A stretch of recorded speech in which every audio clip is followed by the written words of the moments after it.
Това са агнешки дреболии, дробчета, бел черен дроб и червца. Ще варим манча. Ще стане курбан чорба. Сега измили сме ги, слагам ги, тук съм сипала колко 1 кг вода от тенджерата. Изваждам ги сега, слагам ги там да врат 10 минути и ги запръшвам. И така, това ври вече 10 минути. Ето.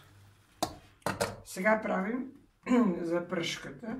Една главичка лук съм нарезала и изпържвам лук и тогава другите работи. 2-3 лъжици олио съм сипала и една главичка лук. Слагам една лъжица сол. За цялата манджа толкова. Една лъжица брашно.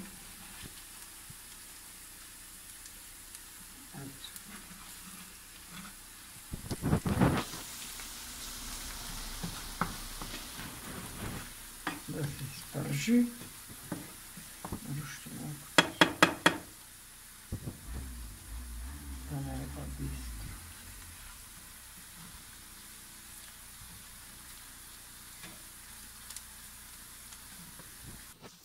Не слушам. Не слушам.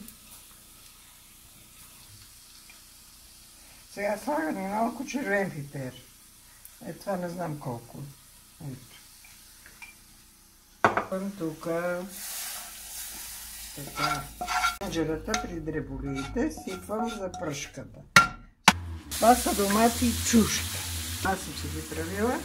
Нашите си домати и чушка.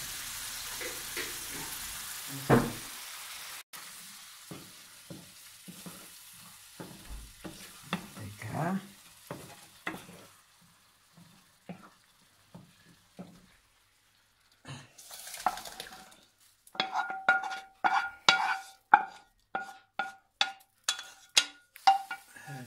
Го оставям да ври.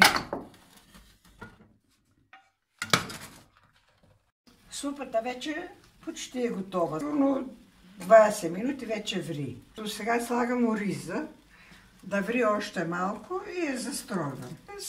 Сигурно 100 грама. 100 грама ориз. Не може филе, трябва ориз. Супата. Това не е супа, просто си е манча. Ври още 10-15 минути трябва да ври. Едно яйце за застройката. Обаче имам яйцето.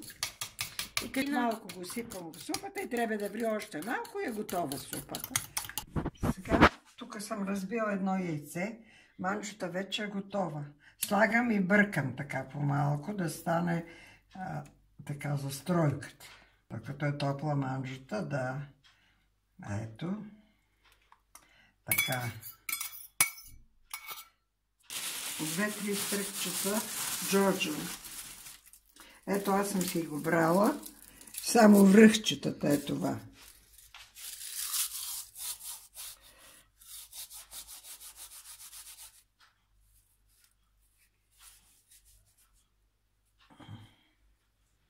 Ето това. Ето това е готово. Супата е готова.